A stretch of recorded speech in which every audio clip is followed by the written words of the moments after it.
All right, cool. And we're live. Welcome back, everybody. It's another one of these evening interviews that I'm doing with some awesome people that I know and work with. And today, I'm excited to have with me the wonderful, charismatic, and extremely helpful Brian Gault, who's a fellow high performance coach, certified high performance coach. And today, we are going to be focusing on our energy. So not how some people talk about energy, but specifically about how to keep our energy up all day long so that we can get done all the things that we want to do. So I used to have the 2 to 3 o'clock drag where everything was fine, la la la la, and all of a sudden I'm like, I'm gonna die, right? And you've completely face plant. No one likes that. So Brian can talk about many things, but the one thing he's going to share with us are strategies to avoid the overwhelm in our days. Brian, thank you for joining me and my wonderful listeners on this, well, it's cloudy, but still warm in Canada Monday night. Nice. Yeah, thanks for having me, Rebecca. I'm pumped. Oh, me too. We're always pumped. Okay, so tell me, of all the strategies that you have used so far to keep your energy up and to just make sure that you don't fade off during the day or get distracted. Yeah. What do you think is the one that you found the most helpful, both for yourself and or the clients you've helped so far? My biggest go-to, as well as my clients, has just been breaking at least once an hour, Rebecca. I think there's so much pressure, especially in corporate America, to do these back-to-back meetings. And, Zoom fatigue is real. I remember when I kind of hit that Zoom fatigue brick wall a couple of months ago, I think it was kind of late to the game. And I was like, oh my God, this sucks, right? This is really real. So the key becomes like, if you're so busy, then how do you recharge? And just to take a break once an hour has just been huge. I know the world's largest ever productivity study done. It was done via a mobile app. I don't remember the name of the mobile app, but it was over 500,000, over 500,000 data points. And they studied how often and for how long do the world's highest performers, most productive people take breaks? And the answer was once every 52 minutes. And the average length, by the way, was like 17 minutes, which I thought was a little bit odd. I mean, most of my breaks, I unfortunately can't afford that luxury. But you know what? I do take some longer extended breaks too, but most of my breaks are like 3-4 minutes. But just the simple practice of standing up, closing my eyes. And that's so important because much of your brain's caloric outtake is tied to your sight. And most people, right? Yeah. And most people, right, especially if they're in front of their computer screens all day long every day, that's why they're so exhausted, right? Have you ever felt like, oh my God, my eyes are, I just want to rip out my eyes, right? They're burning, they're hurting because that your energy tied to your brain is all tied to your sight. So I didn't know that. Yeah, it's pretty cool. So just closing your eyes. What you're telling me is my eyeballs are making me tired. Absolutely. Especially when they're stuck open all day, Ron. Yes. And so if you just take the time to close them, it's like rebooting that Windows operating system, right? Or it's rebooting that computer, that supercomputer. And it's also helping to deal with the negative stress hormones. And it also helps to then release some positive neurotransmitters in your body, otherwise known as those happy drugs, right? Serotonin, dopamine, et cetera. And especially you combine that with taking like 10 deep breaths. There's so many great, just go on YouTube, right? And search, Wim Hof or breathing techniques or, meditation techniques.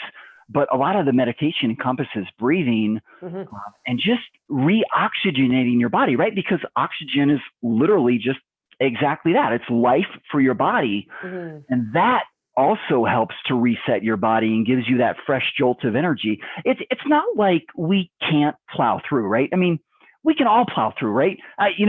Some people say to me, Brian, exactly. Like I'm in the zone, man. I'm in the zone. I'm just cruising. I'm crushing. I'm like, but the magic, you're the one with the magic. So get up, take a break, go get a drink of water, stretch, and come back to it. The magic's not going anywhere. Yeah. You're the source. Yeah. I've always found that interesting because I work with a lot of entrepreneurs. I've been in the entrepreneur space for a very, very long time.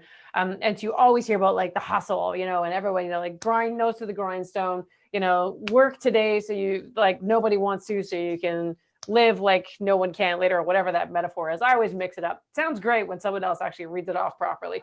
And that's part of it. Like, I do totally get the whole idea of hard work, but there's hard work and there's burnout work. And I find that burnout work comes because people are trying to work hard, but they don't necessarily know what they should be doing. And so they try a bunch of different things and then it kind of spirals out. But what you're saying, if I'm getting this right, is if someone's in that kind of like, scattered mind kind of a thing, to sit, close your eyes, 10 conscious breaths, that kind of a thing, that in and of itself may reset that go, go, go, almost like hyper anxious mentality.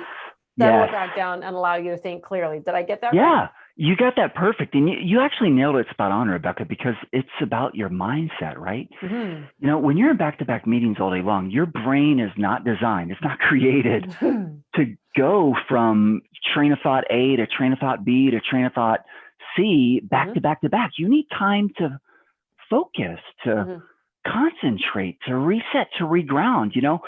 I think, and I'm sure your clients have struggled with this, being really honest, this used to be a huge challenge for me. It's just giving myself permission to reset and take care of myself. And practically speaking, right, if you're in back-to-back meetings, right, think about giving yourself permission to break 5 minutes early, right? And telling the meeting facilitator at the top of the hour, hey, just as a quick courtesy heads up, I got a hard stop. I got to break 5 minutes before we end so I can go prep for my next call. People will respect that, right? People respect your boundaries. You don't need to be on all the time. As long as you set them. And this is where people they think that, oh, well, it's disrespectful to do that, or, I can't do that. And one of the things, I read this in his great book, The Ultimate Sales Machine by Chet Holmes, I think it is. Where is that book? I have it somewhere. It's in there. It's in my mix. Oh, there it is. Yeah. Chet Holmes. That's right. That's the one it is. And he was like at the stage of working like 90-hour work weeks, and he would spend all day with what he called got a minute meetings, got a minute, got a minute, got a minute, got a minute. Yeah. And all of his minutes went out the window. And then he took all of his work home in the evenings and weekends. So it was really super unhealthy. But what he did is similar to what you say, like as a courtesy, just let you know up front, what he did with his team, because he was working for large teams, like 30 people. Okay. He put up a sign-up sheet outside his door, like 2 or 3 times in the day. He would say, you're going to get 10 minutes of my undivided attention. Just let me know when you're going to come in. So you'd sign it up. Whatever question you had, that's when you got to ask him. And what was amazing was those, first of all, the got a minute meetings completely stopped. He went from 90 hours to 40 on a dime. And people learned to deal with shit themselves. Yeah. And it's true. Because you create dependencies. If you say, oh, well, no, I can't let myself not be available. Well, that's just martyrdom and also, business suicide, because are going to, you're not leaving enough time for yourself. So I get a boatload of stuff done, but I'm very clear on what my boundaries are, right? So when I start, when I stop, when you are not allowed to contact me, or like knock your socks off, but I'm not answering you back. Why? Right. Because I don't want to. Because I'm not going to create that dependency, because your emergency is not my emergency. Your agenda is not my agenda. I respect people. Sure. And I mean, obviously, if something's actually on fire, then you deal with it. But I think there's that very fine balance we need to strike for ourselves. And even with our families, like I had a client whose husband, bless his soul, would come down in the morning and just start chit-chatting with her. Like he didn't work till later on in the day, but her work time was in the morning. And so she'd turn around and just chat and whatever and go on, which was fine, except she wasn't getting anything done. So I said to her, I'm like, just, he loves you, so he's going to respect you too. Yeah. You just need to ask for it and just be nice. You can say it with grace. You don't have to say it with anger. Say it with grace. So she did. And he's like, oh, no problem. We'll chat about it later. And she's like, blink, blink. It was that easy. And then her productivity like tripled. And so it's a matter of doing that as well. So tell me, Brian, I kind of know the answer to this question, but I want to hear your take to this question. You talk about the transitions, like back to back to back meetings, and a lot of the sort of high level executives I deal with, they can't get out of that. Like there's no way to get out of that. It's very difficult for them to get work done during their day. And so they're kind of stuck with what they're stuck with. But in those moments when you're trying to, you're saying, having a concentrated conversation about one thing and you're flipping over, say you're talking to supply chain and now you're going to marketing, or you're talking about sales and now you're in the R&D group. How do you make those transitions without dragging that stress with you throughout the day? I think you've got to consciously break and reset. It goes back to, not to be a broken, parrot or anything, but it goes back to breathing and consciously thinking about how you want to show up in that next meeting, right? You almost have to like consciously say to yourself, either out loud or at least at a minimum in your mind, that's that, right? Put a pin in it. It's table it for now. And then consciously think, okay, how do I want to show up for the next thing, for the next meeting? But let's back up, right? Let's talk about a morning routine. High functioning executives, leaders, influencers, I don't care who you are. If you want to win your day, you got to learn to win your morning. All of my clients, that's like the number one favorite thing they learn by coaching. Oh my God, Brian, I started to win my morning and now I'm crushing my day. So what do? In your morning, you're thinking about and you're designing your calendar at the beginning of your week, right? And by the way, I don't buy that. I don't buy the excuse, frankly, candidly, because I've heard so many leaders give me the same excuse. I can't control my calendar. Yes, you can. That is an excuse, right? If the Fortune 100 CEOs can organize their calendar, and I know a number of them that have, to where they're not meeting back to back, they have at least a 30-minute break between every meeting, then you can do it too. It goes back to your point earlier. Do you have the courage to delegate more and to admit when you're truly not needed and or adding value? So there's that whole dynamic. But to get back to your question, right? If you're in one of those days where for whatever reason, and I get it, right? I've been in corporate for 2 decades. It's your extended leadership team meeting and you're the one that's facilitating it. And then it's a key business strategy meeting for a business case that you're submitting to the president of your business unit right after that. And maybe there's some back-to-backs and you've got a string of those that are truly required. You've got to find some way to give yourself permission to break. Like if you're the meeting facilitator and you've got a meetings 2 back-to-back half hours from 11 a.m. to 12 noon, why don't you try shifting your first meeting from 11:10 to 11:30 and then shifting your second meeting from 11:30 to 11:50? If you set the intention and communicate to all of your meeting participants, hey, we're going to get as much done as we can in 20 minutes, and we're going to continue the conversation the next time if we don't get to it all. I want to be respectful of everyone's time. We're all busy. I'm going to give you 10 minutes back. That is huge, right? You just created for yourself a 20-minute break within that hour window to alleviate some of that pressure and burden. But what that also does is it forces the meetings to be actually efficient. No back and forth. So show up prepared. One of my clients, they do pre-reads. So before there's a meeting, everyone gets the decks. So the decks aren't completed right up at the end of it. Everyone has to get the decks in the night before for the next day's meetings. So you're always one day ahead of the schedule. Yeah. And so you go in, everyone's like, yep, we agree, or I have this question, and then out you go. And so it creates this efficiency model where, everyone, has the same expectations, prepare ahead of time, creates an amazing culture of productivity, and then forces the meetings to actually be really, really efficient. So even if you have to have more of those, there's greater chance for there to be gaps in between, so that you have those breaks where you can do your research time, right? So a lot of organizations offer their staff time to just noodle around on whatever. Google does it. 3M was one of the first ones to do it. Yes. And Tesla learning does days. It. You need those. Like I schedule them for myself, learning days. Mondays and Fridays. Those are my learning, researching, working on the business, imagining, coming up with new different ideas. My coaching times, as much as I possibly can, are Tuesdays, Wednesdays, and Thursdays. And then if I need to, I've got overflow or screw up days because, stuff goes sideways. I got a client today in California, just hit a rough patch. And she's like, you know what, I can't be there. Like I need to be there for you and for herself. So she went hiking and I just rebooked her in another time, right? Good for her. That's what she needs. Yeah, it's quite a process. Amazing what people are going through and how truly resilient they are. So But again, part of the challenge that she's having, and she's doing this, taking care of herself, and she's even taking it to the next level. I need to actually leave. I need to go and do this. I need to recover. I need, because there's traumas from many, many years ago that have been pushed away, and now they can no longer be pushed away. And you kind of have to honor that for yourself. Yes. If she was me, or if I was her, I'd do the same thing. Yeah. Yes, the coaching session is absolutely important, but what's most important is I'm kind of being, called away, and I need to do this. It's like sometimes I have to take a nap in the middle of my day. Why? Because my brain is literally just melting. Yes, and I feel absolutely. fantastic afterwards. Yes. I today, I'm so glad you mentioned that, right? I think, again, it goes back to permission. We need to learn to be good to ourselves, right? Yeah. Especially with all this crap and bad news and negativity going on right now.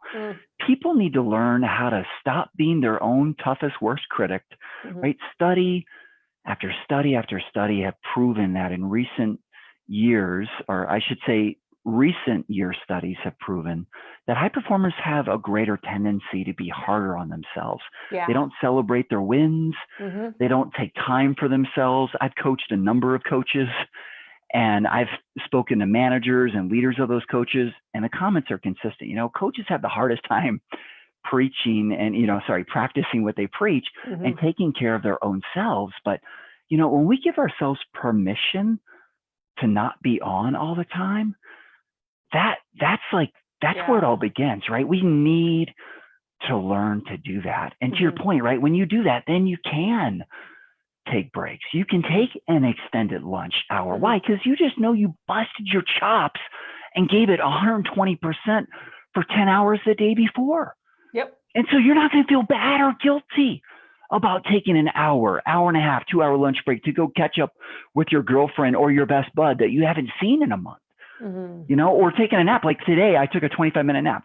I get to bed wicked late last night. Not norm, not my norm, thankfully. Didn't sleep really well. I know you were chatting a few minutes ago, so you're aware of it. But for our audience, right, I got to bed late. I woke up at like 3:30, 3:45 in the morning, had a long, hard time getting back to sleep. And when I did, it was never deep or sound. So even though I did my breathing today, even though I did some Qigong, I kept like super hydrated. I've been downing like 3, 4, 5 of these in the last couple of hours alone.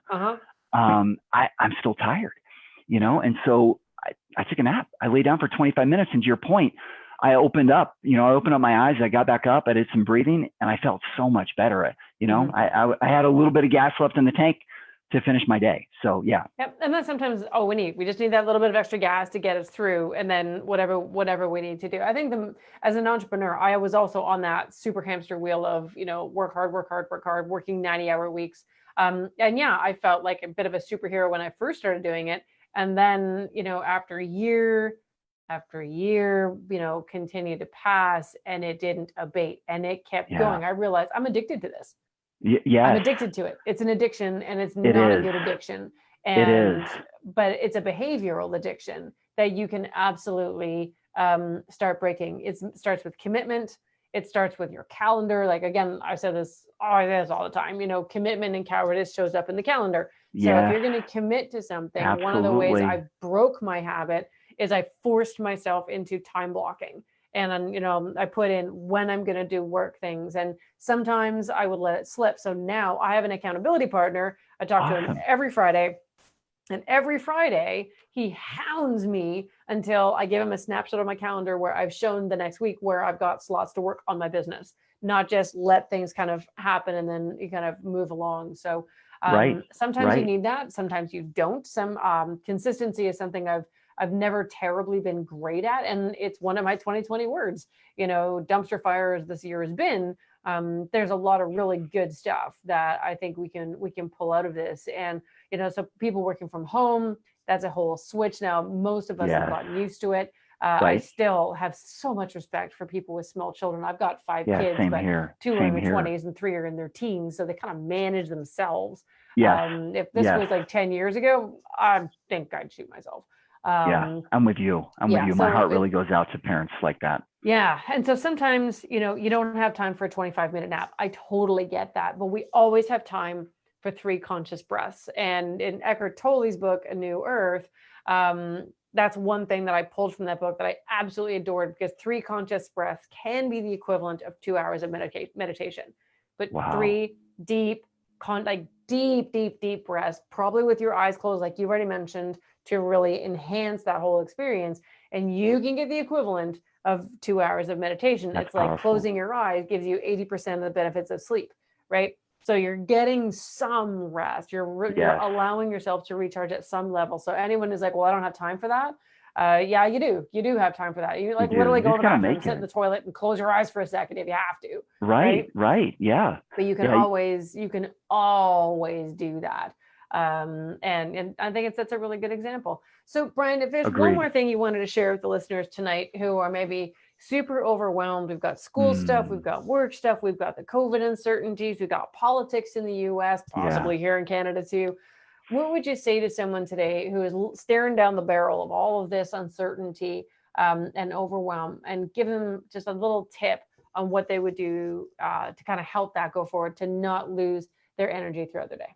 I would say make rest a priority, right? Give yourself permission to rest. Take a full day and just unwind, unplug, rest and recharge. I did that a few months ago in the summertime. I just took a me day. I did a lot of prep for our upcoming summit that starts tomorrow night. I can't wait. I share more of my story of how I recovered successfully from adrenal fatigue and burnout, because I was on that same hamster wheel addiction that you talked about.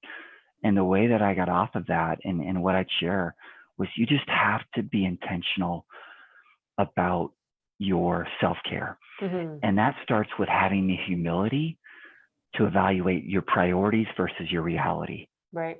And just, I would just share and encourage our audience who's listening right now, write down your top 5 priorities.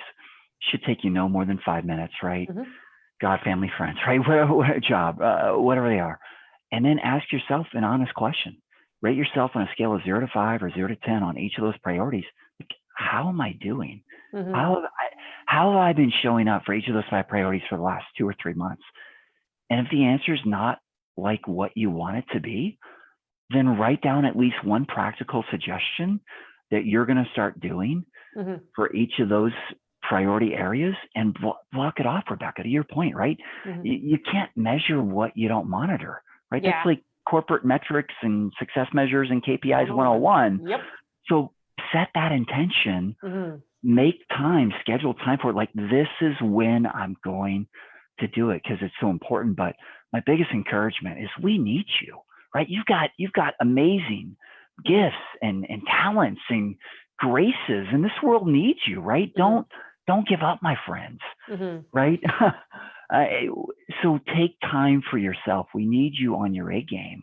But you know what I think would be a really cool way of looking at that is to treat that day, and it could be like one day a month. Yes. You actually treat it like a vacation, and you plan for it like you plan for a vacation, and you look forward to it like you look forward to vacation. Yes. And then you commit to it and you let it happen. That might be really cool. I think I might try that. I like that idea. That's powerful. And I like I did the whole me day. I don't take many me days. I take them sporadically, like when I get them, but I don't plan for them, and certainly not during my week. Well, that's really cool. Brian, thank you so much for sharing your ideas in the age of overwhelm and anxiety. Kind of, it seems to have ratcheted up 7,000% this year. I know I really appreciate it, and I'll speak on behalf of my listeners. They certainly do too. So thanks for taking the time to be with us tonight. Yeah, thank you, Rebecca.